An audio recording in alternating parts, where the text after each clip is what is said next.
Hello and welcome to GeForce. I'm Julian and we are here today to take a sneak peek at Battlefield 5's single player. I'm going to talk to Dev Eric Holmes. He's going to tell me what goes into making a great single player experience as we play through the war story Tirailleur. So Eric, you're going to play for us the third war story. Where does the name Tirailleur come from? Is French for skirmisher. And if you look up skirmisher, I believe it refers to a type of fighting which is kind of more disorganized, untrained fighting in the Napoleonic era. Traditionally used to break up formation fighting by fighting on the edges and kind of trying to pull the formations apart. So kind of like in Battlefield 1, this is more told from a memory point of view, right? Yeah, this is what we call a framed narrative. So we have an old version of our protagonist looking at memory cues, props, and he's telling you the story from a later time. So this war story is really about an attack on a gun battery. The French have tried to take it out, the French fail, and the Tirailleurs get their chance. These are French colonial soldiers. They're drawn from across the empire. In particular, these fighters are from Senegal. The Tirailleurs don't start off with the best gear. They weren't getting well equipped by the French. They're equipped with Ross rifles, they are equipped with the Chauchat, and they have ruby pistols. But the most stuff that you're going to want is in the hands of the enemies. So you're going to want to scavenge big time to get the equipment you need to solve the problems ahead of you. So when you're telling these stories, how much of it is based on historical fact and how much creative license do you take? We try to ground everything in some sort of account, some sort of factual basis. One thing that's been a little difficult with the Tirailleur story compared to, say, the British SBS or Norwegian resistance is there isn't a great deal of written records available for a lot of what they've done. So you have to dig a lot deeper to find out more about these fellas. Even the French themselves call this the Forgotten Landings because the history of it doesn't seem to have been as celebrated as much as other forms in the media. So we've been volunteered for battle, and it looks like a literal uphill battle. Yeah, so the enemies are supposed to be prepared. Like we have a front line here where the French soldiers that were sent in before, they failed, and now we're going in to try and take it. These machine guns in these positions are absolutely murderous, but there's lots of friendlies coming up as well. So you got to try and work with these guys, try and see if the machine guns will aggro on someone else, and then use that as a chance to move. So this looks familiar too from Battlefield 1. This is more like kind of introducing players also to the capture different points. Right, the classic flag capture. Yeah, if maybe it's their first time, they haven't dove into much multiplayer yet.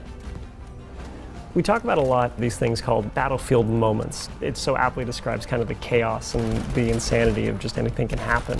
How do you recreate that in a single player campaign? I think there's a mix between sort of systemic stuff that will just happen when you put people in the vehicles of Battlefield. It kind of emerges just out of the physical nature of the environment, but there's not really a big focus on vehicles in Tirailleur. It really is an infantry experience. There'll be vehicles popped in against you, but what we didn't want was the Tirailleur jumping into a Sherman and driving their way through because that really wouldn't be authentic to who they were. Doesn't really fit, yeah. In the case of Tirailleur, we tried to build defenses using these systems. So there's a bunch of stuff I can destroy. There's also things like certain parts of the maps. If you're using explosives in the area, you can use that to create an indentation in the terrain. It'll buy you the chance to get past some guns or basically create a little foxhole.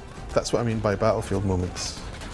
I was noticing it more in the Norwegian resistance storyline, but there were a lot of different possibilities for me when I was choosing how I wanted to play. When you guys are building this game, is that something that you're looking to include in all the stories? Like here, how would you approach this situation from different routes? We wanted to construct a game that could be played multiple times, multiple ways, just like Battlefield really kind of has in its DNA. That fact that it's never quite the same, no matter how you play it. We definitely kind of scratched the surface last game, but we felt there was more room for that. And I think you'll find that across all the war stories, there's more of that sense of player agency. There's a bunch of different gadgets, weapons, vehicles you can use to solve the problems, and we kind of leave it up to you as to how you're going to tackle the problems. Do you have a way you like to approach this level? Do you prefer to go guns blazing, or are you more coy and cautious? The best way to play these levels where you're advancing with a lot of friendlies is to stick with them. Otherwise, you're going to end off on your own, and the enemies are all going to prioritize you.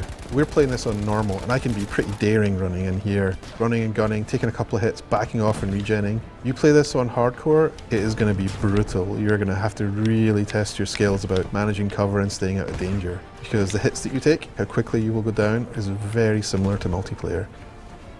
One of the things you'll find through the war stories is you will find weapons hidden in the world using the various kind of upgrade systems there are for multiplayer. So you might find when you're playing through here, there's some really high-end equipment that'll take you quite a while to unlock in multiplayer, but you get to play with it here in the war stories because you found it. Yeah, I've found quite a few of those through my playthroughs. They're always really interesting looking too. I like that. In particular, they all seem to have customized looking paint schemes and textures and details that make them stand out from the vanilla weapons that you'll find in the world.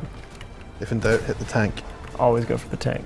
Another thing about vehicles, facing hits matter. So more than in previous battlefields, hitting the side and even better hitting the back is much more effective. So if you see a tank, you're going to want to flank it.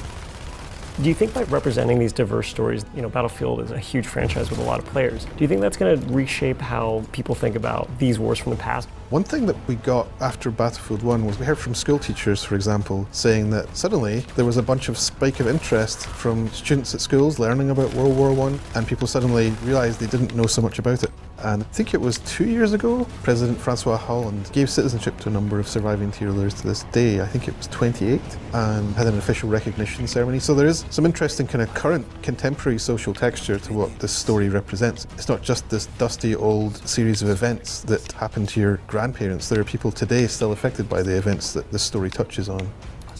Well, guys, that was just one piece of one war story, but there's lots more, and it's all going to come out when the game does, and we'll be there for that. So if you want to know more about Battlefield 5, stay tuned here to GeForce for more.